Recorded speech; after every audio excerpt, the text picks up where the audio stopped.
Start হয়ে গেছে না?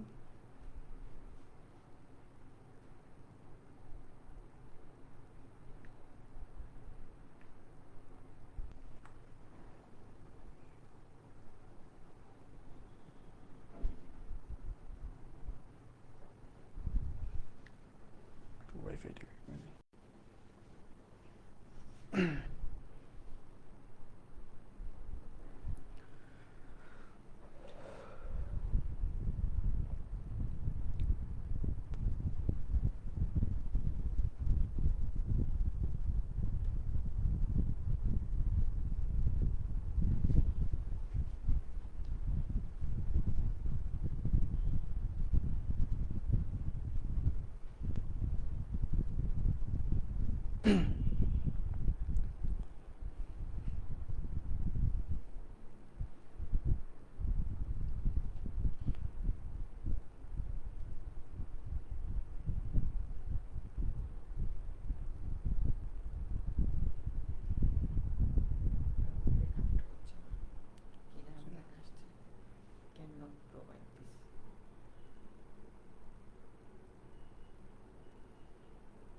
ঠিক আছে। ওকে,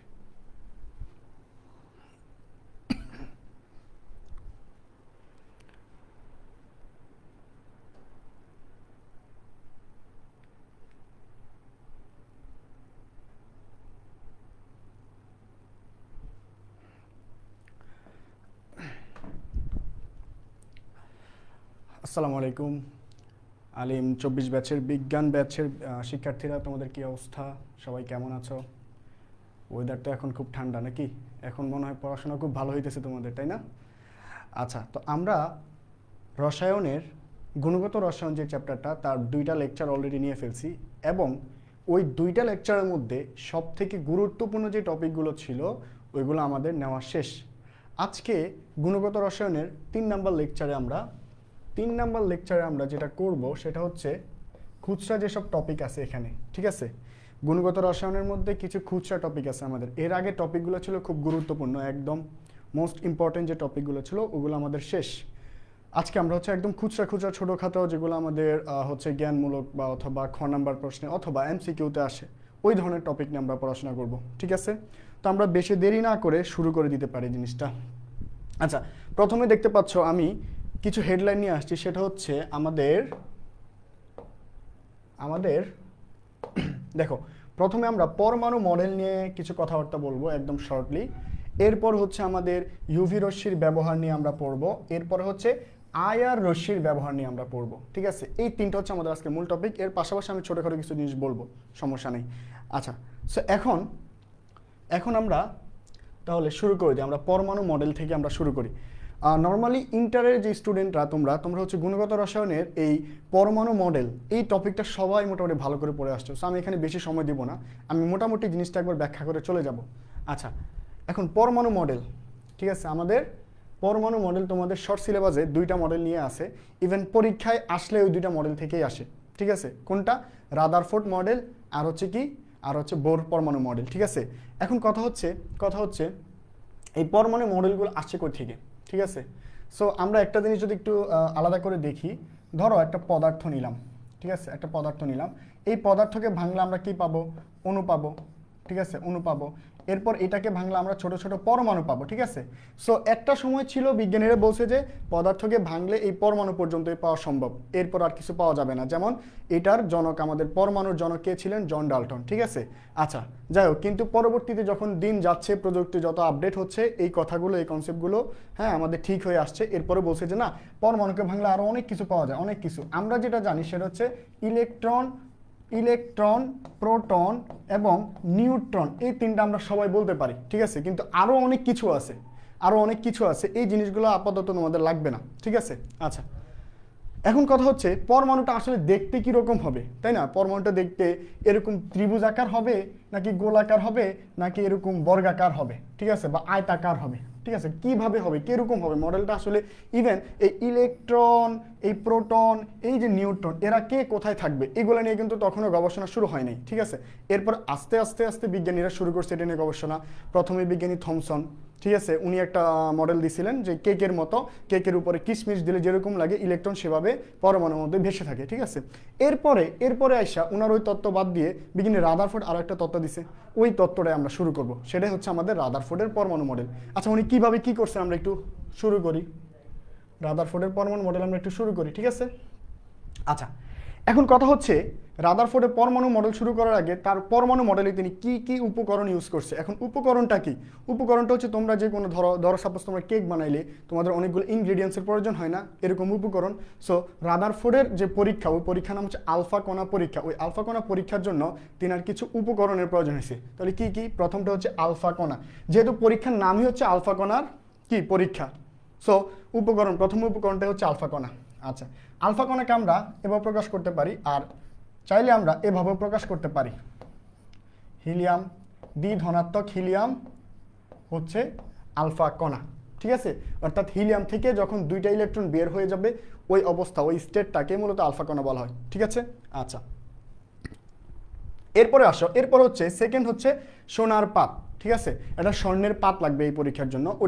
ওটার কি? ওটা হচ্ছে পুরুত্ব হচ্ছে 0.0004 সেন্টিমিটার। ঠিক আছে, 0.0004 সেন্টিমিটার। এরপর আরেকটা উপকরণ, সেটা হচ্ছে জিঙ্ক সালফাইড। জিঙ্ক সালফাইড আবরণযুক্ত একটা পর্দা।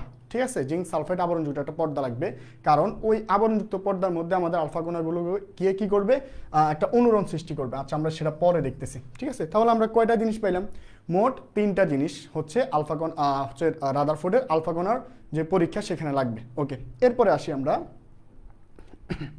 আচ্ছা, এরপরে আসি পর্যবেক্ষণে চলে আসি। এখন তিনি পরীক্ষা আসলে কেমনে কি করছে, পরীক্ষা করে কি কি তিনি দেখতে পাইছে, এই জিনিসগুলো আমরা একটু দেখব। ঠিক আছে, সো এই জন্য আমরা পরীক্ষাটা সুন্দর মতো একটু দেখি পরীক্ষাটা কিভাবে করছে উনি। আচ্ছা চলো, উনি হচ্ছে এই যে বলছে না আমরা একটু আগে, জিঙ্ক সালফাইডের আবরণযুক্ত একটা পর্দা লাগবে আমাদের। এই যে জিঙ্ক সালফাইড আবরণযুক্ত একটা পর্দা, ধরো একটা পর্দা নিলাম, এই পর্দার উপরে জিঙ্ক সালফাইডের আবরণ বসাই দিলাম। ঠিক আছে, জিঙ্ক সালফাইডের আবরণযুক্ত পর্দা নিলাম। এরপর আমাদের স্বর্ণের পাত, এই জায়গার মধ্যে ধরো একটা এরকম গোলাকার স্বর্ণের পাত। স্বর্ণের পাতটা ধরো যে এত চিকন, দেখো 0.004 সেন্টিমিটার। এটা কাইন্ড অফ ফয়েল পেপার, চিনি না আমরা, বার্গারের উপর মোড়ানো থাকে। ঠিক আছে, ওইটা স্বর্ণের যে ম্যাটারিয়াল, স্বর্ণের মেটাল দিয়ে তৈরি করছে। ঠিক আছে, ওইটা হচ্ছে আমাদের কি সোনার পাতের এই যে তোমার যে ফয়েল পেপারটা বা যে পাতলা যে পেপারটা সেটা। আর হচ্ছে আলফা কণা। এখন আলফা কণার কাজ কি? আলফা কণা হচ্ছে আমরা এদিক থেকে আলফা কণা এখানে থ্রু করব, এখানে নিক্ষেপ করব। ঠিক আছে, দেখো এই যে ধরো আলফা কণা, এইটা ধরো আলফা কণা, এইটা ধরো আলফা কণা, এটা ধরো আলফা কণা। এখন উনি পরীক্ষাটা এইভাবে করছেন যে উনি এই স্বর্ণের পাতের মধ্যে আলফা কণাটাকে থ্রু করছে, আলফা কণা এই স্বর্ণের পাতটাকে ভেদ করে তার এই যে জিঙ্ক সালফাইড আবরণযুক্ত যে পর্দাটা আছে ওখানে গিয়ে অনুরণ সৃষ্টি করছে, অনুপ্রভা সৃষ্টি করছে। ঠিক আছে, আচ্ছা এখন কথা হচ্ছে কিভাবে? কারণ এই যে পাতলা আবরণটা, এই যে পাতলা যে স্বর্ণের পাতটা, এটা এতটাই পাতলা, এটার সাইডগুলো এতটাই পাতলা যে এটা এখানে ভেদ করে কি করে? একটা স্ফুলিঙ্গ। ঠিক আছে, হ্যাঁ, আগুনের একটা স্ফুলিঙ্গ তৈরি করতে পারে। এরপরে নিচে যেটা আছে সেটাও গিয়ে এখানে একটা এরকম অনুপ্রভা সৃষ্টি করছে, ভালো কথা। এরপরে এইটা একটু বেঁকে গেছে, এরপরে এটাও একটু বেঁকে গেছে। কারণ কি? কারণ এখানে ভারী কোনো একটা বস্তু আছে, এখানে ভারী ঘন কিছু একটা আছে। পুরো সম্পূর্ণ ফয়েল পেপারটা যদি হয় একটু তোমার কত, এই যে 0.0004 সেন্টিমিটার, তার মাঝখানের অংশটা একটু পুরুত্ব বেশি, একটু ভারী থাকে। ঠিক আছে, সো মাঝখান থেকে আমরা যে আলফা কণাটাকে পাঠাবো সেটা বেঁকে আসবে। আর এটা এত বড় পর্দা নিব যাতে আমরা বুঝি বেঁকে আসলে এখানে একটা স্ফুলিঙ্গ তৈরি করে। ঠিক আছে, তার মানে এই যে কেন্দ্রের মধ্যে যে জায়গাটা আছে, এই জায়গাটা যখন কেউ এই জায়গাটাকে কি টাচ করে, সে তার রাস্তা থেকে বেঁকে যায়। কেউ যখন টাচ করে তার রাস্তা থেকে বেঁকে যায়।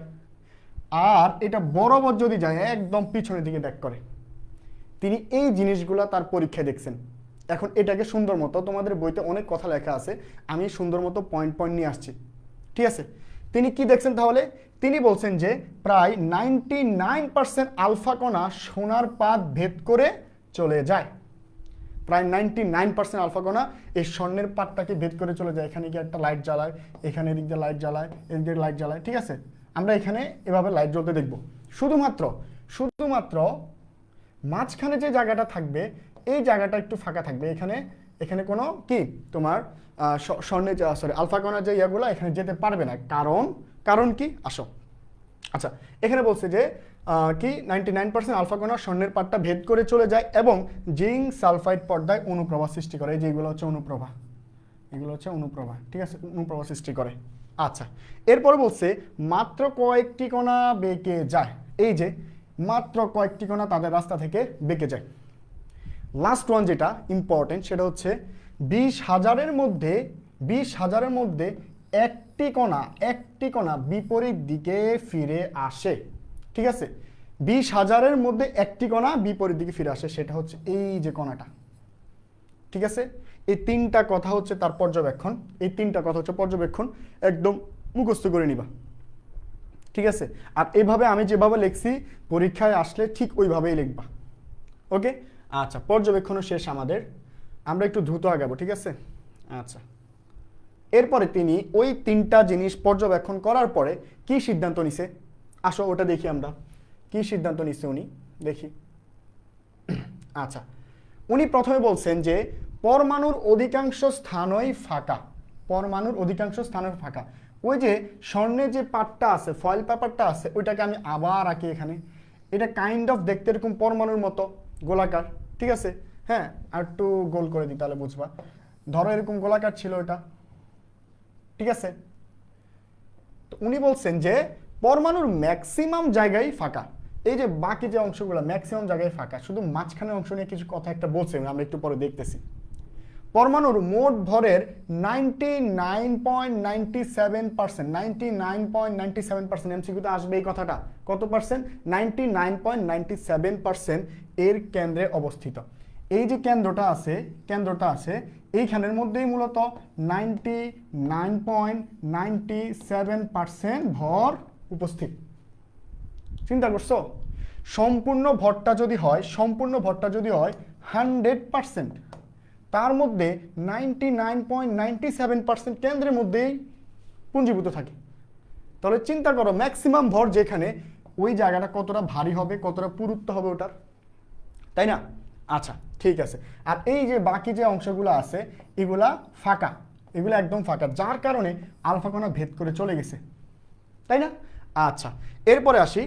তাই কেন্দ্রের নাম দেন নিউক্লিয়াস। আমরা বায়োলজিতে এই কথাটা অনেকবার পড়ছি যে কেন্দ্রিকা যেটা সেটাই নিউক্লিয়াস। তো তিনি এখানেও সেম কাজ করছেন যে কেন্দ্রে যেহেতু এত ভর পুঞ্জীভূত থাকে, কেন্দ্র যেহেতু এত ভারী থাকে 99.97%, সো উনি ওটার নাম দিয়েছেন কি? ওটার নাম দিয়েছেন হচ্ছে নিউক্লিয়াস। আচ্ছা, এটা লিখলাম না, এখানে লেখা আছে। হ্যাঁ, ওকে, ঠিক আছে। এই হচ্ছে তিনার সিদ্ধান্ত। এই তিনটা সিদ্ধান্ত দিয়ে দিবা তোমরা সুন্দর মতো। আমি যেভাবে পয়েন্ট করছি, পয়েন্ট করার দরকার নাই, তোমরা যেহেতু সৃজনশীলে আসবে তোমরা প্যারা আকারে দিয়ে দিতে পারবা। ঠিক আছে, আচ্ছা, এবার আসো প্রস্তাবনা সমূহ। তিনি কি প্রস্তাব করছেন, তিনি আসলে কি প্রস্তাব করছেন? হ্যাঁ, আচ্ছা, তিনি বলছেন পরমাণুর মোট আয়তনের তুলনায় নিউক্লিয়াসের আয়তন অতি নগণ্য। আবার আঁকি, এটা এই হচ্ছে টোটাল পরমাণু আর এইটা হচ্ছে তার নিউক্লিয়াস। তাহলে চিন্তা করো তো, নিউক্লিয়াসটা বেশি বড় নাকি তার টোটাল যে পরমাণু সেটা বেশি বড়? অবশ্যই টোটাল পরমাণু। তো পরমাণুর যে মোট আয়তন সেটার তুলনায় নিউক্লিয়াসটা অনেক ছোট। আমি একটু বেশি বড় দিয়ে ফেলছি না, অনেক ছোট। একটা পাইলাম, এটা হচ্ছে তার প্রস্তাবনা। পরেরটা বলছে পরমাণু তড়িৎ নিরপেক্ষ। কারণ কি? কারণ এর আগে আমি বলছিলাম যে আমাদের থমসন নামক একজন বিজ্ঞানী প্রথম পরমাণু মডেল নিয়ে কথা বলছেন। তিনি পরমাণু মডেল নিয়ে কথা বলার পাশাপাশি তিনি বলছেন যে পরমাণুর মধ্যে ইলেকট্রনগুলো থাকে। ইলেকট্রন কিভাবে থাকে? এভাবে থাকে। ঠিক আছে, মাইনাস ইলেকট্রন তো মাইনাস চার্জ। আর এখানে আমাদের রাদারফোর্ড সাহেব বলছে যে কি, যে তোমার হচ্ছে পরমাণু তড়িৎ নিরপেক্ষ। আচ্ছা, তাহলে তড়িৎ নিরপেক্ষ হওয়ার জন্য কি করা লাগবে আমাদের? ইলেকট্রন যেহেতু আছে নেগেটিভ, তাহলে আমাদের পজিটিভ চার্জের দরকার আছে। তো উনি বলছেন যে নিউক্লিয়াসের ভিতরে প্রোটন নামক একটা পজিটিভ চার্জ থাকে। এই প্রোটন যেই কয়টা হবে সেম সংখ্যক ইলেকট্রন হবে। যেই কয়টা প্রোটন থাকবে সেই কয়টা ইলেকট্রন হবে। তাহলে তাহলে এই যে পজিটিভ চার্জ এই যে নেগেটিভ চার্জ সবাই দুজন দুজনকে ভ্যানিশ করে দিবে, তাই তো? আচ্ছা, তাহলে ভ্যানিশ করে দিলে চার্জ কি থাকে? তাহলে চার্জ থাকে 0। তাহলে টোটাল পরমাণুর চার্জ হবে 0। এই জন্য উনি বলছে যে পরমাণু তড়িৎ নিরপেক্ষ। আচ্ছা, এরপরে তিনি লাস্ট একটা কথা বলছে, ওই কথাটা বলেই বেচারা বেজালে পড়ছে। ঠিক আছে, এই পর্যন্ত যা বলছে সব সঠিক ছিল। আচ্ছা, কি বলছে দেখো, তিনি বলছে যে সৌরজগতের গ্রহসমূহের মতো ইলেকট্রনগুলো নিউক্লিয়াসকে কেন্দ্র করে ঘুরতে থাকে। আচ্ছা, এই যে ইলেকট্রনগুলো আছে না, ইলেকট্রনগুলো আছে, ইলেকট্রন আছে এখানে মাঝখানে নিউক্লিয়াস থাকবে। আচ্ছা, এই যে ইলেকট্রনগুলো আছে না, এগুলো হচ্ছে রাদারফোর্ড বলছে যে সৌরজগতের যে গ্রহগুলো আছে সূর্যকে কেন্দ্র করে ঘুরতে থাকে না আমাদের গ্রহগুলো, গ্রহ উপগ্রহ যাই বলি আমরা নিজেরাও, ঠিক আছে? আচ্ছা, ওই সেম ভাবে ইলেকট্রন এই নিউক্লিয়াসকে কেন্দ্র করে ঘুরতে থাকে, ঠিক আছে? বুঝতেছি আমরা? আচ্ছা, ওকে, এরপরে আসি। ঘুরতে থাকে, তাই এই মডেলকে সোলার সিস্টেম অ্যাটম মডেল বলা হয়।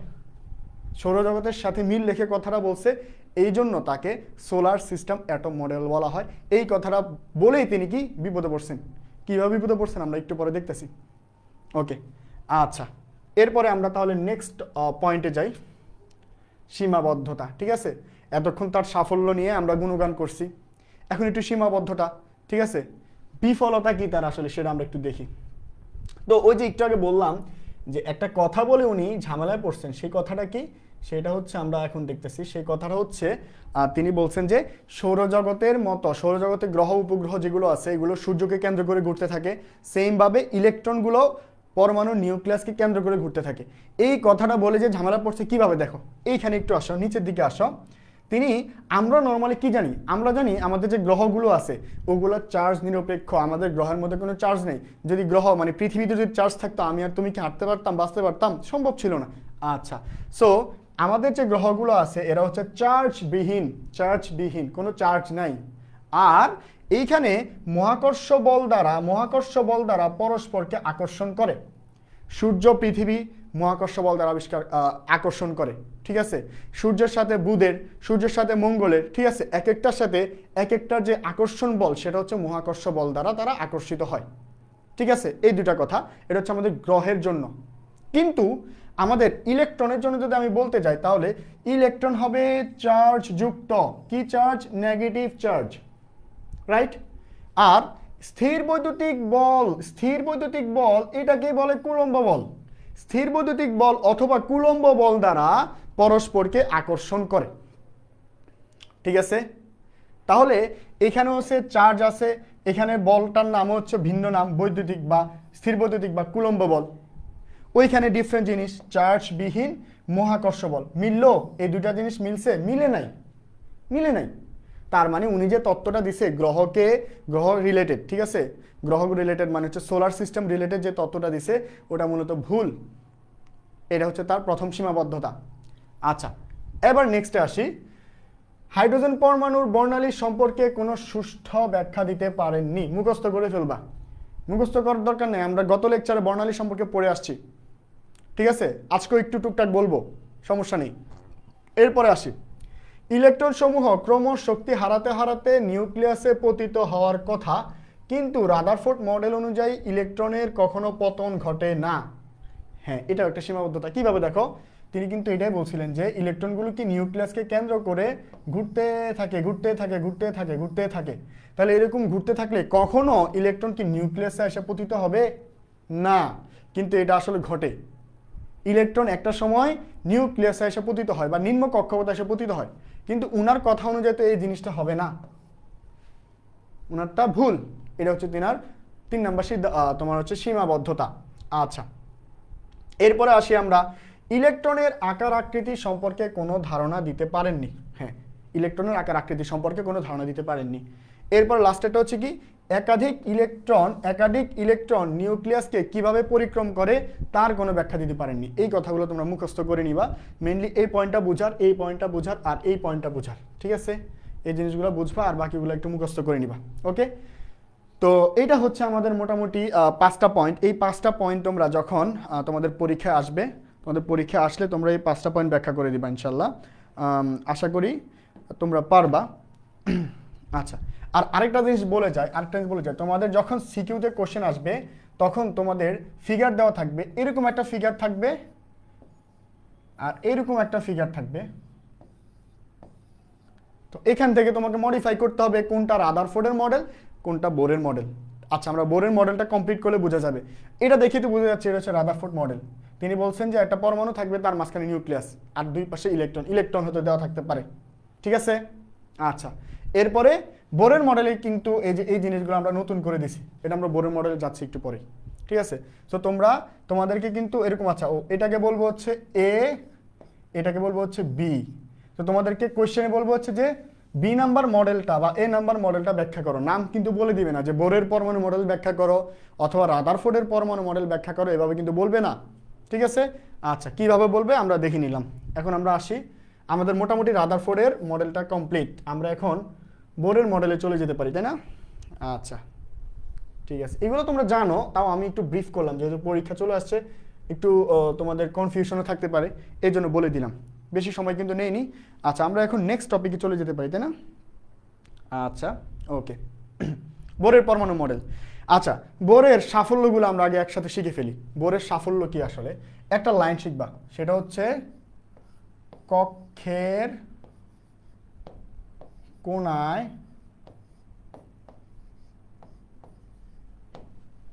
বর্ণ, কক্ষের কোণায় বর্ণ, এই কথাটা মনে রাখবা। এই তিনটা ওয়ার্ড দ্বারা বোরের তিনটা সাফল্য আমরা মুখস্থ করে ফেলবো ইজিলি। ঠিক আছে? কক্ষের মানে হচ্ছে কক্ষপথ, কক্ষের মানে হচ্ছে কক্ষপথ, কক্ষপথ, কক্ষপথ। তাহলে কক্ষপথটা কি? ওই যে প্রধান শক্তি স্তর বা আমরা যেটাকে অরবিট বলি, সেটাই কক্ষপথ। ঠিক আছে? কক্ষপথের আরেক নাম হচ্ছে প্রধান প্রধান শক্তি স্তর, প্রধান শক্তি স্তর। আরেকটা নাম হচ্ছে ইংলিশ আমরা বলি হচ্ছে অরবিট, অরবিট, তাই না? আচ্ছা, এটা কি? এটা হচ্ছে এই যে একটু আগে আমি যে আঁকলাম, এটা যদি হয় টোটাল পরমাণু আর এটা যদি নিউক্লিয়াস হয়, ইলেকট্রনগুলো মূলত কক্ষপথের মধ্যে হাঁটবে। ইলেকট্রনগুলো মূলত কক্ষপথ, এইগুলো হচ্ছে কক্ষপথ, এই যে রাস্তা, ইলেকট্রন চলার রাস্তাটাই হচ্ছে কক্ষপথ বা প্রধান শক্তি স্তর। প্রধান শক্তি স্তরকে আমরা, প্রধান শক্তি স্তর বা কক্ষপথকে আমরা, প্রধান শক্তি স্তরকে আমরা এন দ্বারা প্রকাশ করি। এন ইজ ইকুয়াল টু কি হতে পারে? 1 2 3 4 এরকম হইতে পারে। যে কয়টা কক্ষপথ থাকবে সেই কয়টা আমরা নাম্বারিং করব। এটাকে আমরা কি কে শেল বলতে পারি, এল বলতে পারি, এম এন এগুলো বলতে পারি, তাই না? আচ্ছা, এটা গেলো আমাদের কক্ষপথ। আচ্ছা, এরপরে আসি আমরা কোণায়, কক্ষের কোণায়। এই কথাটা কি বুঝাইছে? এই কথা দ্বারা উনি বুঝাইছে হচ্ছে কৌণিক ভরবেগ, কৌণিক ভরবেগ, কৌণিক ভরবেগ। ঠিক আছে? আচ্ছা, কৌণিক ভরবেগের একটা সূত্র আছে, সেটা হচ্ছে mvr is equal to nh divided by 2s pi. এটা দ্বারা তোমাদের এমসিকিউ আসে, এমসিকিউতে ম্যাথ আসে। ঠিক আছে? ছোটোখাটো ম্যাথ আসে, এগুলা একদম ইজি, তোমরা পারবা। আচ্ছা, এরপরে লাস্টে হচ্ছে বর্ণ। ঠিক আছে? বর্ণ আমরা বর্ণালীতে আমরা তোমরা যে গত ক্লাসে আমরা আবিষ্কার করছি, বর্ণ দ্বারা মূলত বর্ণালী বুঝায়, বর্ণালী দ্বারা বোঝায়, বর্ণ দ্বারা বর্ণালী বোঝায়। আর বর্ণালী সম্পর্কে আমরা গত ক্লাসে অনেক আলোচনা করছি, ম্যাথ করে আসছি, তাই না? তাও আমরা একটু জেনে রাখি বর্ণালী আসলে কি। বর্ণালী হচ্ছে এটা যদি আমাদের পরমাণু হয়, এটা যদি নিউক্লিয়াস হয়, এগুলো হবে তার কক্ষপথ। তো বর্ণালী হচ্ছে ইলেকট্রনগুলো এখানে ধরো একটা ইলেকট্রন আছে, সে কি করবে? নিম্ন কক্ষপথ থেকে ফোটন বা এনার্জি শোষণ করে উচ্চ কক্ষপথে পৌঁছাবে, তাই না? নিম্ন কক্ষপথ থেকে এনার্জি শোষণ করে উচ্চ কক্ষপথে পৌঁছাবে, আর সেখান থেকে ইলেকট্রনটা ওই শক্তিটাকে আবার বিকিরণ করে, তরঙ্গ আকারে বিকিরণ করে আবার নিম্ন কক্ষপথে ফিরে আসবে। এই যে তরঙ্গ আকারে যখন বিকিরণ করবে তখন সে কিছু বর্ণ তৈরি করবে, এই তরঙ্গগুলো দিয়ে। এটাকে বলা হয় হচ্ছে কি? বর্ণালী। ঠিক আছে? এই জিনিসগুলো আমরা বুঝে আসছি। এই তিনটা হচ্ছে কি বোরের সাফল্য। ঠিক আছে? এই তিনটা হচ্ছে বোরের সাফল্য। আচ্ছা, তা আমাদের মোটামুটি বোরের পরমাণু মডেলের মেইন পড়াগুলো হয়ে গেছে। এখন আমরা তার সীমাবদ্ধতা পড়তে পারি, ঠিক আছে? সীমাবদ্ধতা পড়তে পারি। প্রথম যে সীমাবদ্ধতা পড়তে পারো সেটা হচ্ছে, সেটা কি আছে? হ্যাঁ, এক নম্বরে বলতে পারো যে হাইড্রোজেন পরমাণু ও একক ইলেকট্রন বিশিষ্ট, ঠিক আছে, একক ইলেকট্রন বিশিষ্ট পরমাণুর বর্ণালী সে ব্যাখ্যা করতে পারেনি, ঠিক আছে? একক ইলেকট্রন বিশিষ্ট বর্ণালী সে ব্যাখ্যা করতে পারেনি। আচ্ছা, এটা বলতে পারো, একক ইলেকট্রন বিশিষ্ট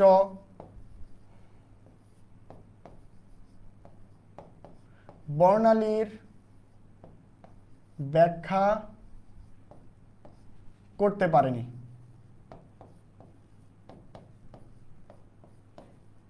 আচ্ছা, করতে পারেনি, এটাই হচ্ছে আমাদের প্রথম পয়েন্ট, ঠিক আছে? এরপরে আমরা বলতে পারি আরো উনার কিছু কি আরো উনার সীমাবদ্ধতা আছে। আচ্ছা,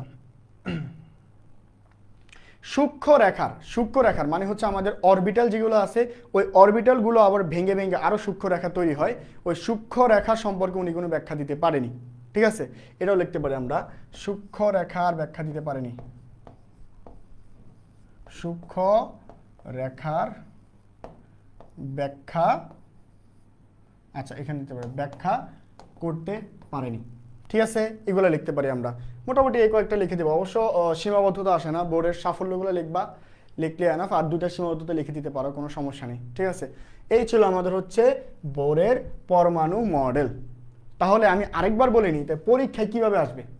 পরীক্ষায় আবার এরকম আমি বলে নিই, পরীক্ষায় আসবে হচ্ছে যে এরকম দুইটা ফিগার দেওয়া থাকবে, এই ফিগারকে, সুন্দর হলো না, এই ফিগারের নাম হবে এ, এটার নাম দিবে বি, এখানে থাকবে নিউক্লিয়াস, এখানে নিউক্লিয়াসের পাশে থাকবে হচ্ছে কক্ষপথ। এখন কক্ষপথ দেখেই তোমরা বুঝে যাবা যে বি নাম্বারে যার কথা বলা হয়েছে সে মূলত হচ্ছে কি বোরের মডেল, ঠিক আছে? বোরের মডেল। আর এটা যদি বোরের মডেল হয় এটা হবে রাদারফোর্ড মডেল, ঠিক আছে? আচ্ছা, পুরোটা লিখলাম না, রাদারফোর্ড মডেল, ওকে? আচ্ছা, সো এভাবে প্রশ্নে আসবে, তোমরা অ্যান্সার করবে ইনশাল্লাহ। আচ্ছা, এরপর আমরা চলে আসি আমাদের নেক্সট টপিকে আমাদের নেক্সট টপিক হচ্ছে, আমরা পরমাণু মডেল দুইটা পড়ে বলছিলাম, দুইটা মডেল শেষ আমাদের। এরপরে আমাদের হচ্ছে ইউভি রশ্মির ব্যবহারে চলে আসি আমরা। আচ্ছা, ইউভি রশ্মির ব্যবহার, আচ্ছা ঠিক আছে। এখন ইউভি রশ্মির ব্যবহারে আসি আমরা। এখন ইউভি রশ্মিটা আসছে কোথা থেকে আসলে? হ্যাঁ, আমরা মোটামুটি 8টা অঞ্চলের তো নাম জানি, তাই না? 8টা অঞ্চলের নাম জানি তো। আচ্ছা, ওই 8টা অঞ্চল আসলে কি আমরা একটু সুন্দর মতো লিখি। 8টা অঞ্চল মনে রাখার একটা টেকনিক দিয়ে দেবো তোমাকে, ঠিক আছে? চলো, সেটা হচ্ছে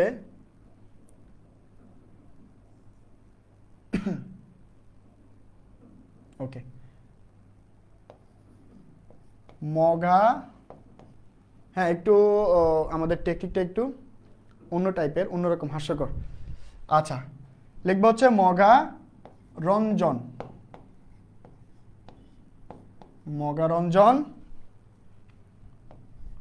অতি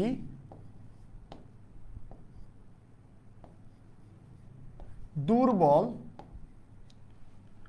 অবলাকে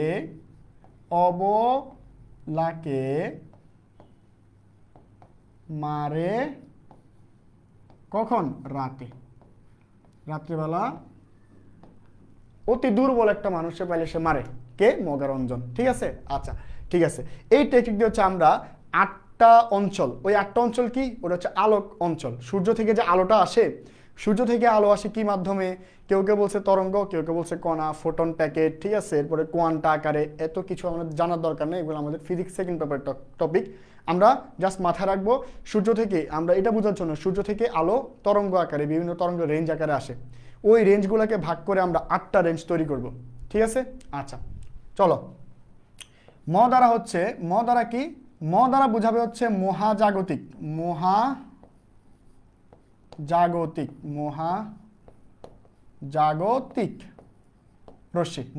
রশ্মি, ঠিক আছে? আচ্ছা, গ দ্বারা কি বোঝাবে? গামা রশ্মি। রঞ্জন দ্বারা কি বোঝাবে? এক্স রে রশ্মি, ঠিক আছে? এক্স রে রশ্মিটা মূলত বিজ্ঞানী রঞ্জন আবিষ্কার করছে, তার নাম অনুসারে ওটাকে এক্স রে, এরপরে তার নাম অনুসারে আবার রঞ্জন দেওয়া হয়েছে, সরি তার নাম অনুসারে তাকে ওই রশ্মিটার নাম দেওয়া হয়েছে কি রঞ্জন রশ্মি, ঠিক আছে। আচ্ছা, মূলত এটা এক্স রে। আচ্ছা, এরপরে অতি মানে হচ্ছে অতি বেগুনি, অতি বেগুনি, অতি মানে হচ্ছে অতি বেগুনি, এটাকে আমরা ইংলিশে বলতে পারি আলট্রা ভায়োলেট। অতি মানে হচ্ছে অতি বেগুনি। আচ্ছা, এটা অতি বেগুনি লিখি, অতি বেগুনি। আচ্ছা, এটা হচ্ছে ইউভি, আলট্রা ভায়োলেট, ঠিক আছে। দুর্বল মানে হচ্ছে দৃশ্যমান, দৃশ্যমান। অবলা মানে হচ্ছে, অবলাকে মানে হচ্ছে কি অবলোহিত, অবলোহিত, অবলোহিত।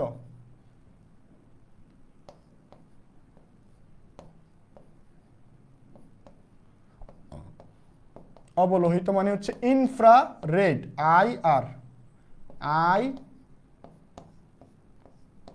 আর। আর মারে মানে হচ্ছে মাইক্রোওয়েভ অঞ্চল,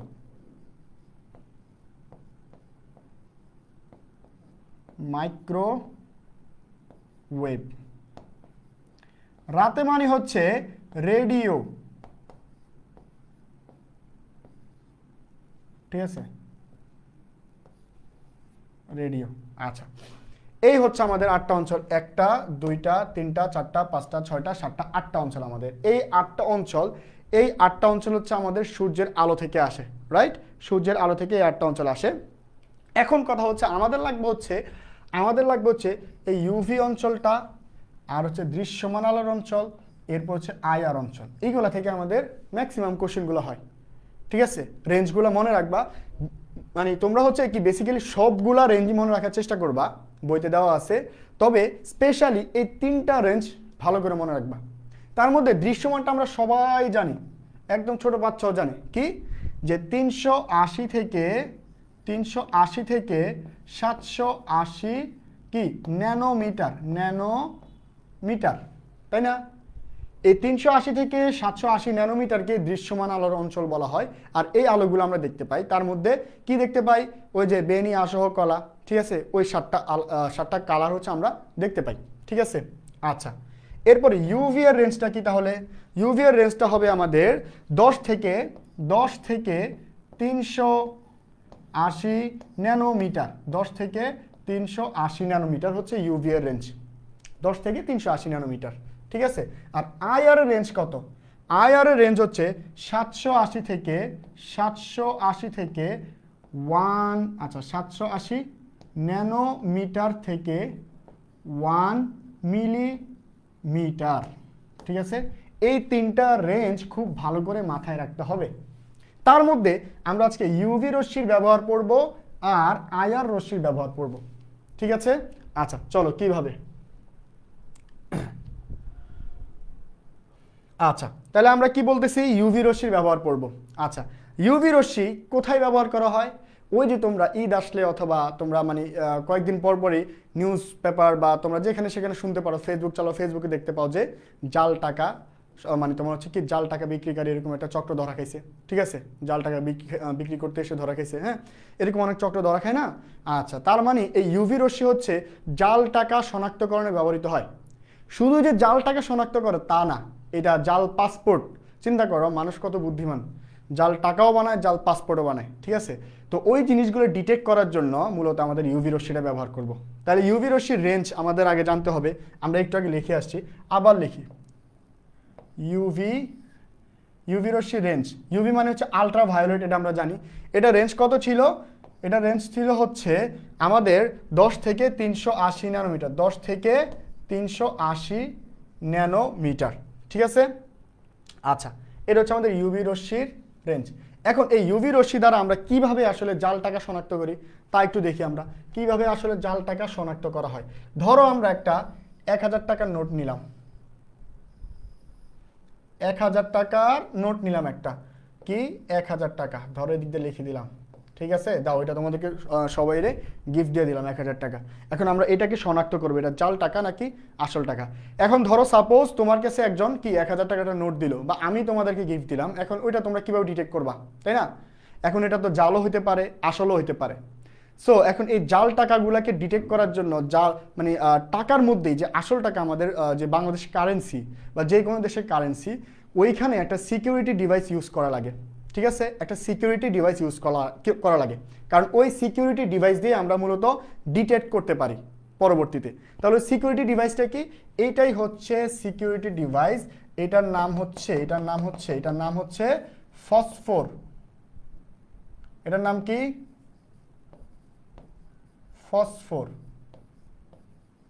ফসফর। ঠিক আছে, এই সিকিউরিটি ডিভাইসটার মাধ্যমে আমরা ডিটেক্ট করতে পারি। তাহলে কিভাবে করে আসলে মেশিনে? আমরা নর্মালি মেশিনই দিয়ে দিই, মেশিন আমাদেরকে রেজাল্ট দিয়ে দেয়, কিন্তু মেশিনের ভিতরে ফাংশনটা, মেকানিজমটা কি আমরা একটু দেখি। আমরা এই জাল টাকার যে ফসফর যে অংশে থাকে ওই অংশের মধ্যে ইউভি রশ্মি ফেলবো। কোন রশ্মি? ইউভি রশ্মি। ইউভি রশ্মির কোন রেঞ্জের তরঙ্গ দৈর্ঘ্য ফেলবো আমরা? আচ্ছা, ইউভি রশ্মি ফেলবো। ইউভি রশ্মির একটা রেঞ্জের তরঙ্গ, সেটা হচ্ছে 230 থেকে 375 ন্যানোমিটারের রেঞ্জের একটা তরঙ্গ দৈর্ঘ্য আমরা ফসফর ইঙ্কটার মধ্যে ফেলবো মেশিনের মাধ্যমে। মেশিন এই কাজটা করে দেয় অটো। ঠিক আছে, আচ্ছা ফেললাম। এই রেঞ্জের তরঙ্গ দৈর্ঘ্য ফেলার পরে যে ঘটনাটা হয়, সে আবার তোমাকে ব্যাক দিবে। কেন ব্যাক দিবে? কারণ তুমি একটা তরঙ্গ দৈর্ঘ্য ফেলতেছ, একটা তরঙ্গ ফেলতেছ। তরঙ্গর অবশ্যই এনার্জি আছে। ঠিক আছে, অবশ্যই এনার্জি আছে, কারণ আমরা জানি এনার্জির সাথে তরঙ্গের সম্পর্ক কি? E=h lambda. ঠিক আছে, তরঙ্গ দৈর্ঘ্য যত বড় হবে এনার্জি তত কম হবে, দৈর্ঘ্য যত ছোট হবে এনার্জি তত বেশি হবে। অর্থাৎ এনার্জির সাথে মানে তরঙ্গ দৈর্ঘ্যের সাথে এনার্জির সম্পর্ক আছে। তার মানে তুমি এই যে 230 থেকে 375 ন্যানোমিটারের তুমি কি করতেছো? একটা তরঙ্গ ফেলতেছো। কোথায়? আমাদের 1000 টাকার যে ফসফর সিকিউরিটি ডিভাইস আছে সেখানে ফেলতেছো। তো এখানে থাকা যে ইলেকট্রন আছে ওরা কি করবে? তখন উত্তেজিত হয়ে যাবে। ওরা ওই টাইমে যখন তুমি ইউভি রশ্মিটা ফেলবা তখন তারা উত্তেজিত হয়ে যাবে ওখানকার ইলেকট্রনগুলা। আর ইলেকট্রন উত্তেজিত হলে কি করে? আমরা পড়ে আসছি গত লেকচারে। কি করে? ইলেকট্রন উত্তেজিত হলে সে যে নিম্ন কক্ষপথ থাকে সেই কক্ষপথ থেকে শক্তি বা ওই এনার্জিগুলোকে শোষণ করে করে উপরের কক্ষপথে চলে যায়। এটা আমরা পড়ে আসছি। তো মূলত এই ঘটনাটাই ঘটে। প্রথমে তুমি ইউভি রশ্মিটা ফেলছো, সে ইলেকট্রনটা এনার্জিটা অ্যাবজর্ব করছে, করে উপরের কক্ষপথে চলে গেছে। এরপর সেখান থেকে আবার চলে আসে না। আর আমরা জানি ওইখান থেকে যখন সে উপরের কক্ষপথে যখন নিচের কক্ষপথে ফিরে আসে, সে ওই এনার্জিগুলোকে বিকিরিত করে দেয়, রিলিজ করে দেয়, বিকিরণ করে দেয়। আচ্ছা, যখন সে বিকিরণ করবে তখন সে মূলত 380 থেকে 780 ন্যানোমিটারের একটা তরঙ্গ দৈর্ঘ্য বিকিরণ করবে। আচ্ছা, 380 থেকে 780 ন্যানোমিটার, এটা কোন রেঞ্জের তরঙ্গ দৈর্ঘ্য? ওই যে আমরা পড়ে আসছি একটু আগে, দৃশ্যমান আলো যেটা আমরা চোখে দেখতে পাই, তাই না? ওই রেঞ্জের তরঙ্গ দৈর্ঘ্য। হ্যাঁ, আচ্ছা আমরা একটু চেক করে নিই নাকি সব কিছু ঠিক আছে, সাউন্ড কোয়ালিটি অথবা কোনো প্রবলেম হচ্ছে কিনা একটু জানাবা তোমরা। হ্যাঁ, আচ্ছা ঠিক আছে।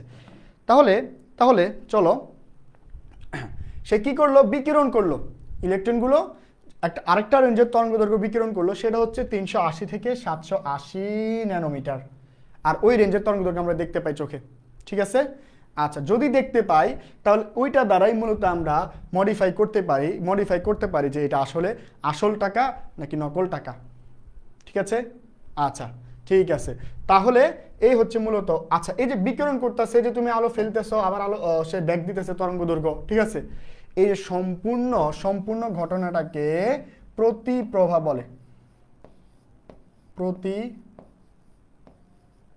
বলে। ইংলিশে এটাকে বলা হচ্ছে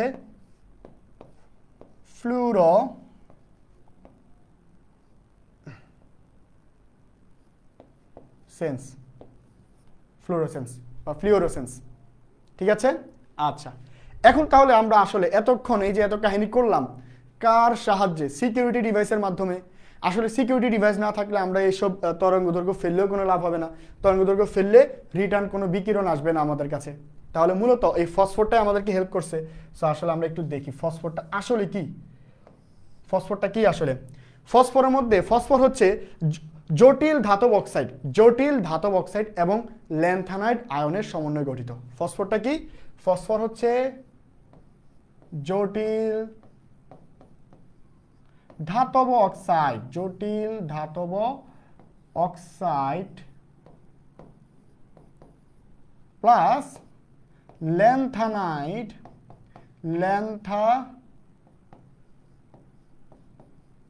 আয়ন, এই দুইটা সমন্বয়ে আমাদের ফসফরটা তৈরি। ঠিক আছে? আচ্ছা, এরপর আমরা বলতে পারি ফসফরটা হচ্ছে 230 থেকে 375 ন্যানোমিটারের তরঙ্গ শোষণকারী, কারণ আমরা ওইটা তার উপর নিক্ষেপ করি। আর 380 থেকে 780 ন্যানোমিটারের তরঙ্গ কি? বিকিরণকারী। এটাও একটা ফসফরের সংজ্ঞা হতে পারে। আচ্ছা, এরপরে আসতে পারি এই ফসফরের মধ্যে ফসফরটা আসলে এখানে কি আকারে থাকে? ফসফর ইঙ্ক আকারে থাকে, এক ধরনের বিশেষ কালি বলতে পারো আবার, যে ফসফর হচ্ছে এক ধরনের বিশেষ কালি বা ইঙ্ক। ঠিক আছে? আচ্ছা, এই জিনিসগুলো হচ্ছে আমাদের এই প্রসেসের মাধ্যমে হচ্ছে আমরা আসলে কি জালটাকে শনাক্ত করতে পারি। বুঝতে পারছি? আচ্ছা, আশা করি তোমরা সম্পূর্ণ ব্যাপারটা বুঝছো। ঠিক আছে? আচ্ছা, এরপরে আসি আমরা মোটামুটি আমাদের ইউভি রশ্মির ব্যবহার, এই জালটাকে শনাক্তকরণ অথবা জাল পাসপোর্ট শনাক্তকরণ। তুমি যদি আসে জাস্ট এই যে এই জিনিসগুলো এভাবে ছবি হয়তো এই ফিগারটা আঁকতে পারো, চাইলে ফিগারটা আঁকতে পারো অথবা ওই ফিগারটাকে জাস্ট ব্যাখ্যা করে দেওয়া সুন্দর করে। ঠিক আছে?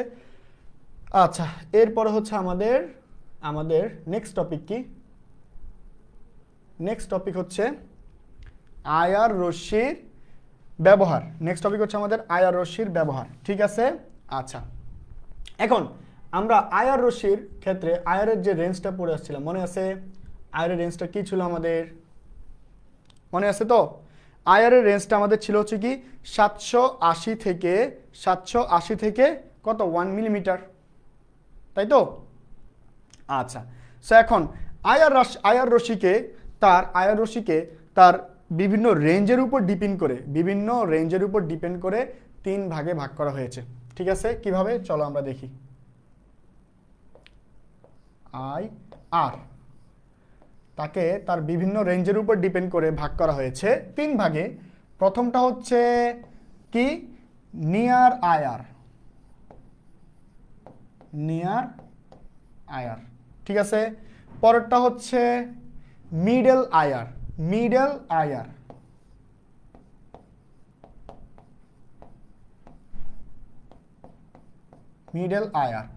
আর 3 নাম্বারটা হচ্ছে কি?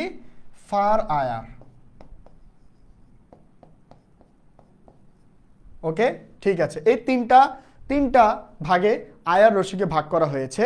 কিসের উপর ভিত্তি করে? তার রেঞ্জের উপর ভিত্তি করে। ঠিক আছে? তরঙ্গদৈর্ঘ্যের রেঞ্জের উপর ভিত্তি করে। আচ্ছা, এবার আসো যে নিয়ার আইআর আছে, তার রেঞ্জ আসলে কত? তার রেঞ্জ হচ্ছে 780 থেকে 2500 ন্যানোমিটার। 780 থেকে 2500 ন্যানোমিটার। ঠিক আছে? আচ্ছা, 780 থেকে 2500 ন্যানোমিটার, এবং এই অঞ্চলটাকে বলা হয় নিয়ার, মানে হচ্ছে নিকটবর্তী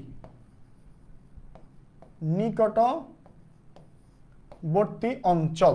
কারণ এই অঞ্চলটা কার নিকটবর্তী? ওই যে দৃশ্যমান আলোর পরে কিন্তু আইআরটা শুরু হয়। দৃশ্যমান আলোর পরের অঞ্চলটা হচ্ছে আইআর।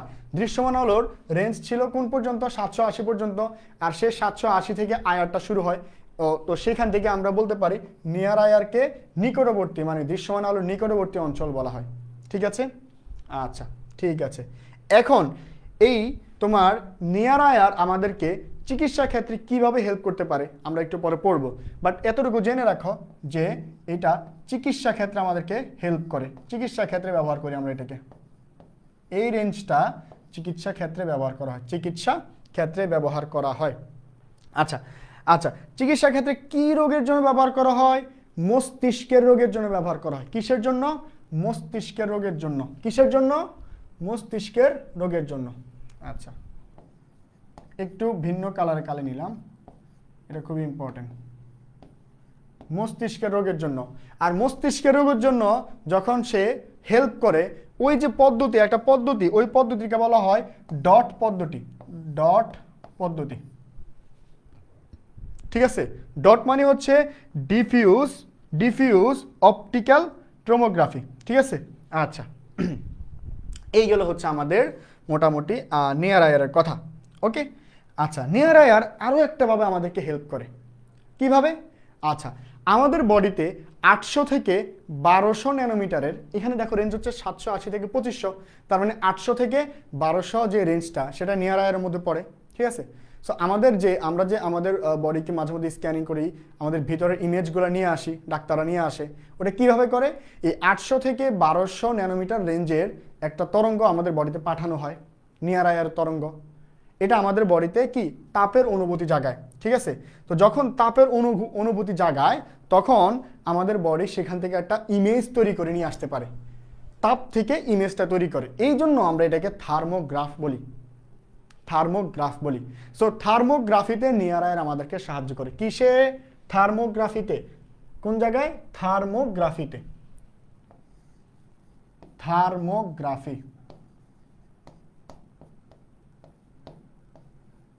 থার্মোগ্রাফি, এই জায়গার মধ্যে আমাদের কে হেল্প করে? নিয়ার আয়ার, ঠিক আছে। আচ্ছা, মোটামুটি আমরা নিয়ার আয়ার সম্পর্কে জেনে ফেলছি, এইটুকু জানলেই হবে। পরীক্ষা আসলে এই কয়েকটা কথা ব্যাখ্যা করে দিবা, ইনশাল্লাহ হয়ে যাবে। আচ্ছা, এবার আসি আমরা পরেরটা কি? পরেরটা হচ্ছে মিডল আয়ার। মিডল আয়ার, আচ্ছা, মিডল আয়ারের রেঞ্জ হচ্ছে 2500 থেকে 25,000 ন্যানোমিটার।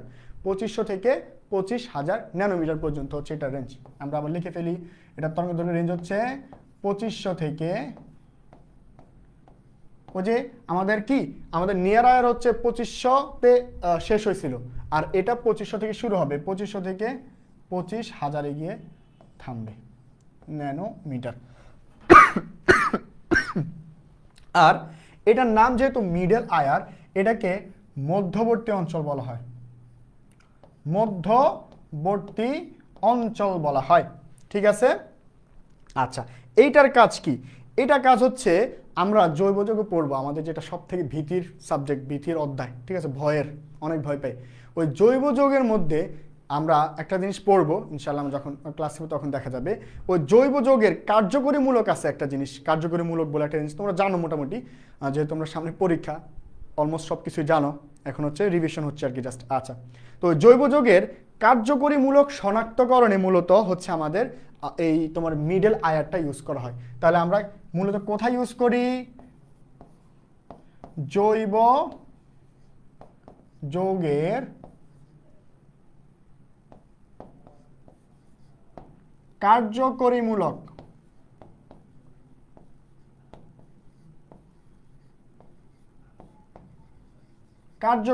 শনাক্তকরণে আমরা কাকে ইউজ করি? মূলত আমরা মিডল আয়ারকে ইউজ করি। কিসের জন্য?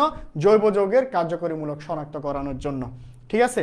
আচ্ছা, সো মিডল আয়ার নিয়ে আমাদের কোনো তেমন একটা কথা নেই, কারণ যেহেতু এটা শুধু জৈব যৌগ নিয়ে কাজ করে। সো জৈব যৌগ যখন পড়বো ঠিক তখনই আমরা এটার ব্যাখ্যাটা হয়তো করে দেবো তখন। আচ্ছা, এইবার আসি আমরা লাস্টের যে আছে সে হচ্ছে কি? ফার আয়ার। ফার মানে কি? ফার মানে হচ্ছে দূরে। আচ্ছা, ফার আয়ারের রেঞ্জটা তাহলে কি হবে? তোমরা বলে ফেলো, কই থেকে শুরু হবে? 25,000 থেকে শুরু হবে। হ্যাঁ, বেশি বড় দিয়ে ফেলছি। ঠিক আছে, ফার আয়ারটা শুরু হয় আমাদের কই থেকে? ওইটা শেষ হয়েছে হচ্ছে 25,000, ওখানে শেষ হয়েছে। আর এটা শেষ হবে, এটা শুরু হবে 25,000 থেকে, আর সেটা থামবে হচ্ছে 1 × 10⁶ মিলিমিটার, ঠিক আছে। 25,000 ন্যানোমিটার থেকে 1 × 10⁶ মিলিমিটার, এই রেঞ্জের তরঙ্গদৈর্ঘ্য হচ্ছে ফার। আর এই অঞ্চলকে আমরা কি বলতে পারি? যেহেতু ফার কথাটা আছে, সেটাকে আমরা দূরবর্তী অঞ্চল বলতে পারি। দূরবর্তী অঞ্চল,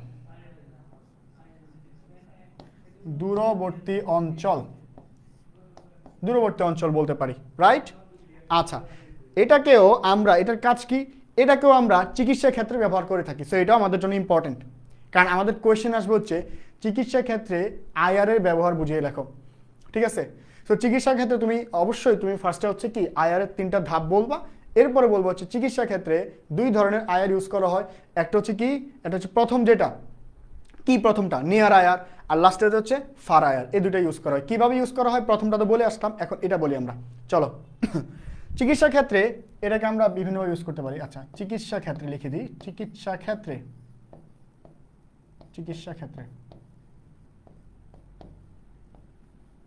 আচ্ছা কিভাবে, এই যে এই আয়ারটা ফার আয়ার, এটা খুব তীব্র হয়, এটা খুব তীব্র হয়, যার কারণে এটা আমাদের বডির 4 সেন্টিমিটার ভিতরে ভেদ করতে পারে।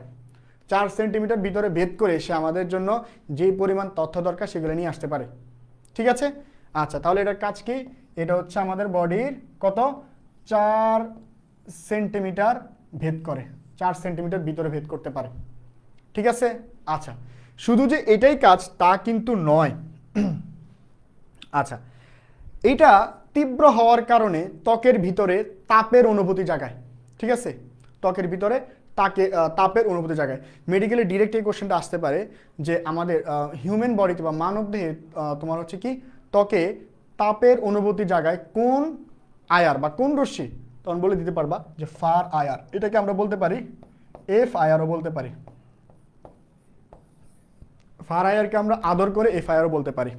ঠিক আছে, আচ্ছা এবার আসি আমরা এটার আরো একটা স্পেশাল ব্যবহার আছে। কি, আচ্ছা নর্মালি আগে কিন্তু যে কোনো কিছুর জন্য অপারেশন হয়ে যেত, অপারেশন মানে একদম ম্যানুয়ালি কাটা ছেঁড়া করা লাগতো। ঠিক আছে, অ্যানেস্থেশিয়া দেওয়া লাগতো, অ্যানেস্থেশিয়া দিয়ে রুগীকে অজ্ঞান করে তারপর হচ্ছে কি কাটা ছেঁড়া করা লাগতো, তাই না? কিন্তু এখন এই জিনিসগুলো কিন্তু আমরা একটা ওয়ার্ড শুনে আসি তো নাকি, কি সেটা হচ্ছে লেজার সিস্টেমে করে আসে, তাই না? লেজার সিস্টেমে করে। আচ্ছা এই জিনিস নিয়ে আমরা একটু ব্যাখ্যা করি তাহলে। আচ্ছা এটা কি মুছে দিব, আর একটু কথা বলে নিই। তো ওই তোমার হচ্ছে কাটা ছেঁড়া করলে বা অ্যানেস্থেশিয়া দিলে হচ্ছে রুগীর অনেক দিন লেগে যেত সুস্থ হইতে, এবং রুগী অনেক ব্যথা পেত। ঠিক আছে, সেই জিনিসটাকে দূর করার জন্য আমরা মূলত এই ফার আয়ারটা ইউজ করি। ফার আয়ার ইউজ করি হচ্ছে কি লেজার সিস্টেম। ওই লেজার সিস্টেমে আসলে কি খুব এক অ্যানেস্থেশিয়া দেওয়া লাগে না, খুব একটা কাটাছেঁড়া করা লাগে না, মানে এটা একটা সিস্টেমেটিক ওয়েতে জিনিসটা কমপ্লিট করতে পারে। ঠিক আছে, এখন এই যে চিকিৎসা পদ্ধতি আমরা আয়ারটাকে ইউজ করি, আমরা আরেকটু সুন্দর করে ব্যাখ্যা করতে পারি যে চিকিৎসা পদ্ধতিতে আমরা আয়ারকে কিভাবে ব্যবহার করি। ঠিক আছে, চিকিৎসা পদ্ধতিতে আমরা আয়ারকে, যদি কোশ্চেন আসে চিকিৎসা পদ্ধতিতে আয়ারকে কিভাবে ব্যবহার করা হয়, ঠিক আছে এখান থেকে লিখতে পারবা। চিকিৎসা পদ্ধতিতে আয়ারকে দুইভাবে ইউজ করা হয়। একটা হচ্ছে লো ইমিশন, লো ইমিশন, লো ইমিশন, আরটা হচ্ছে লেজার, লেজার। এই দুই পদ্ধতিতে আমরা তোমার চিকিৎসা ক্ষেত্রে আয়ারকে ইউজ করতে পারি। ঠিক আছে, এখন লো ইমিশন যেটা এইটার মধ্যে আমাদের তরঙ্গের তীব্রতা লো থাকে, কম থাকে। ঠিক আছে, কম তীব্র থাকে এটা। আচ্ছা তাহলে এটা দিয়ে কি কাজ করি আমরা, এটা দ্বারা মূলত আমাদের ধরো হচ্ছে বিভিন্ন দেহের মধ্যে কিছু কোষ মারা যায়, ওই কোষগুলোকে বিপাক ঘটিয়ে নতুন কোষ তৈরি হতে পারে। তো এই বিপাকের ঘটনাটা ঘটে হচ্ছে আমাদের লো ইমিশনের মাধ্যমে। এরপরে নতুন কোষ তৈরি হয়, আর নতুন কোষ তৈরি হয় আমাদের বডির জন্য ভালো। ঠিক আছে, আচ্ছা এরপরে আমরা রক্তকণিকার মধ্যে শ্বেত রক্তকণিকা পড়ছি না, ওই শ্বেত রক্তকণিকাকেও কি উৎপন্ন করতে হেল্প করা হচ্ছে লো ইমিশন। আরেকটা কাজ করতে পারে, সেটা হচ্ছে এই কথাগুলো ব্যাখ্যা করে দিবা। আরেকটা কাজ করে সেটা হচ্ছে কি, সেইটা হচ্ছে সে ব্যথা বেদনা উপশম করে। ঠিক আছে, এই আয়ারটা মূলত তোমার হচ্ছে কি ফিজিওথেরাপিতে ইউজ করা হয় এই লো ইমিশন মাধ্যমে। ঠিক আছে, ব্যথা বেদনা উপশম করে। আরেকটা স্পেশাল কাজ করে সেটা হচ্ছে ফ্রোজেন শোল্ডার, ফ্রোজেন শোল্ডার। ঠিক আছে, ফ্রোজেন শোল্ডারের ক্ষেত্রেও, ওই রোগের ক্ষেত্রেও কিন্তু আমাদের লো ইমিশন সিস্টেমে, লো ইমিশন পদ্ধতিতে আয়ারকে ইউজ করা হয়। ঠিক আছে, আচ্ছা এই তো আমাদের হচ্ছে লো ইমিশনের সিস্টেমটা গেল। আচ্ছা লেজারে চলে আসি আমরা। লেজার, লেজার মূলত আমাদের ফার আয়ার, লেজার সিস্টেমটা পুরোটাই ফার আয়ারের কাজ। তা আমরা পড়ে আসছি ফার আয়ারের তরঙ্গ দৈর্ঘ্যটা হচ্ছে বেশি তীব্র, ফার আয়ারের তরঙ্গটা বেশি তীব্র হয়। ঠিক আছে, কারণ সে আমাদের শরীরের 4 সেন্টিমিটার ভিতরে চলে যেতে পারে, যার কারণে ওই ফার আয়ারটা বা তোমার হচ্ছে কি লেজার মাধ্যমে আমরা কাটা ছেঁড়া কম করে আমরা অপারেশন কমপ্লিট করতে পারি ফার আয়ার দিয়ে। এই সম্পূর্ণ প্রক্রিয়াটা হচ্ছে লেজার পদ্ধতি বা লেজার সিস্টেমে আওতাভুক্ত। ঠিক আছে, সো এই কথাগুলো যদি আমরা ব্যাখ্যা করে দিতে পারি, এই কথাগুলো যদি আমরা কি ব্যাখ্যা করে দিতে পারি, তাহলে মোটামুটি আমাদের হয়ে যাবে। ঠিক আছে, সো এই গেল হচ্ছে আমাদের আয়ার রশ্মির ব্যবহার। ঠিক আছে, এইগুলো হচ্ছে আমাদের কিসের আই আর রশ্মির ব্যবহার। আচ্ছা, এরপরে আমরা আসি লাস্ট কিছু টপিক। আচ্ছা, লাস্ট টপিকে আসি। আমাদের একটা কোশ্চেন বারবার আসে যে কোন অরবিটালটি সঠিক, কোন অরবিটালটি সঠিক বা সম্ভব। ঠিক আছে, একটা কোশ্চেন ডিরেক্ট লিখে দিই।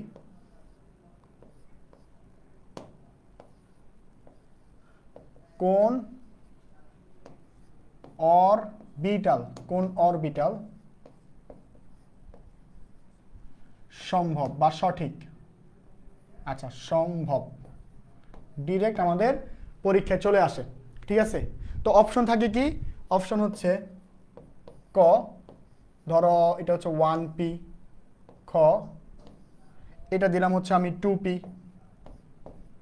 এরপরে গ এইটা দিলাম হচ্ছে ধরো 3f, এরপরে গহ এইটা দিলাম হচ্ছে ধরো 2d। এখন চারটা অপশনের মধ্যে কোনটা আসলে সঠিক বা কোনটা সম্ভব, এটা পরীক্ষাতে বারবার আসে এমসিকিউতে। ঠিক আছে, বারবার আসে এমসিকিউতে আসে, অথবা সিকিউর খ নাম্বারে, না খ নাম্বারে আসবে না, এটা তোমার এমসিকিউতে আসবে এই কোশ্চেনগুলো। আচ্ছা, আসো এটা সলভ করি আমরা। আমরা এসপি ডি এফ এইগুলো তো চিনি আমরা, তাই না? চিনি তো। আচ্ছা, এস এর মান কত? 0, পি এর মান কত? 1, ডি এর মান কত? 2, এফ এর মান কত? 3, তাই তো? আর এগুলো সব হচ্ছে এল এর ভ্যালু। উপকক্ষপথের জন্য এল এর ভ্যালু হচ্ছে 0, 1, 2, 3, আর উপকক্ষপথগুলো হচ্ছে এস পি ডি এফ, তাই না? আচ্ছা, এতটুকু তো আমরা জানি।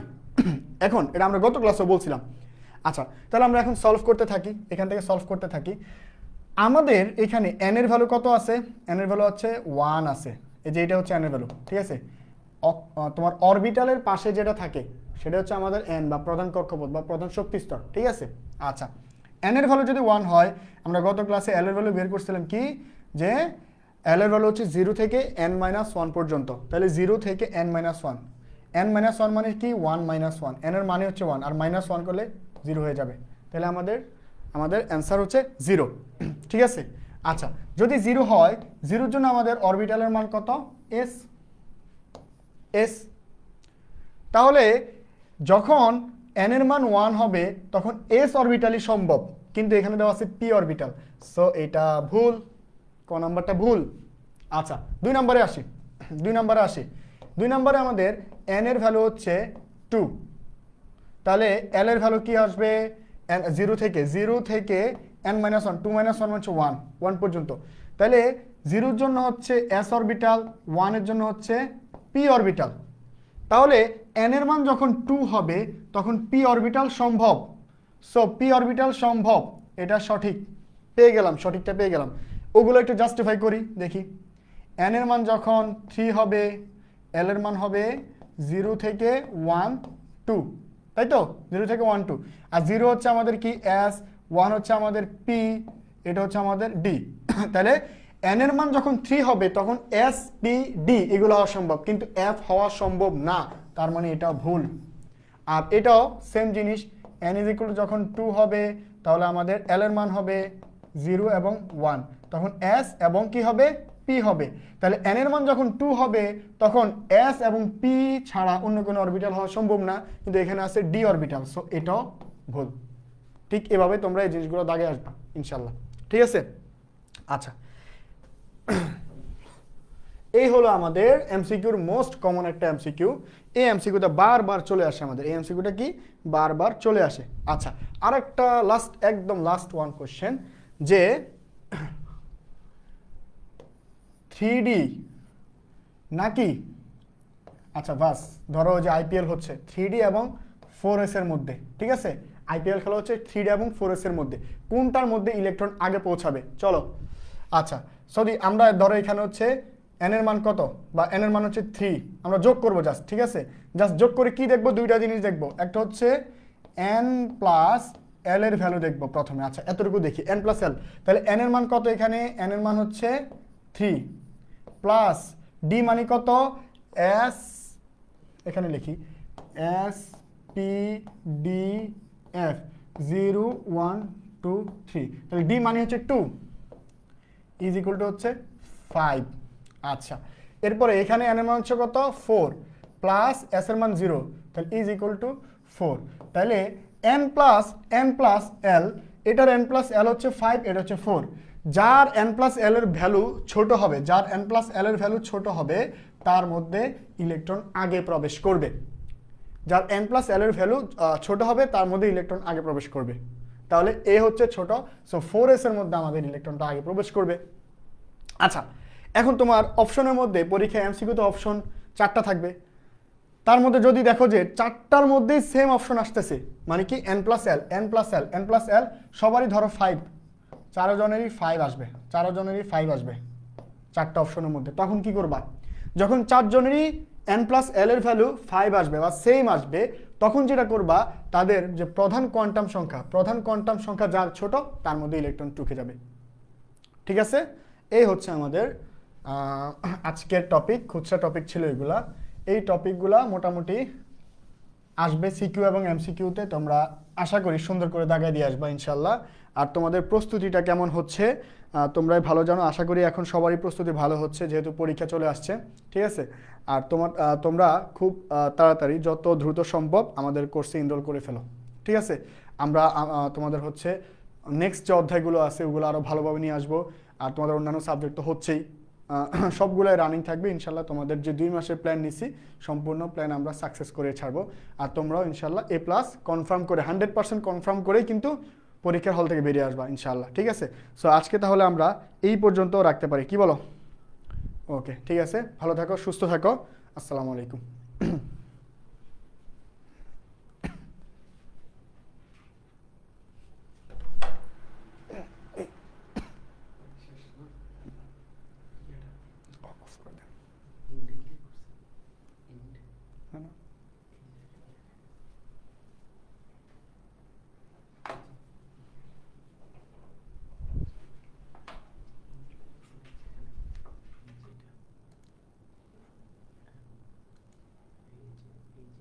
হুম,